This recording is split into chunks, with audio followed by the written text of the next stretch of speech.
រំវងគង់តែមានគេឈ្មោះ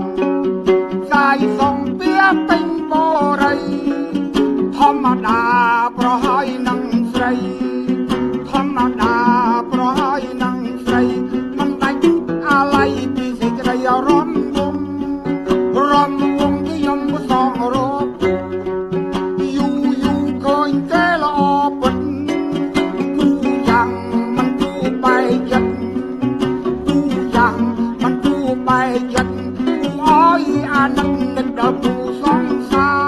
ររំវងគង់តែមានគេឈ្មោះសាយសំពៀពេញបរិយធម្មតាប្រហើយនឹងស្រីធម្មតាប្រហើយនឹងស្រីមិនដាច់អាល័យពីសេចក្តីរំវងខ្ញុំក៏សងរកយូឃើញគេល្អពិតគូយ៉ាងមិនគូបែកចិត្តគូយ៉ាងមិនគូបែកចិត្តគូអើយអាណិតនឹកដល់គូសង្សារ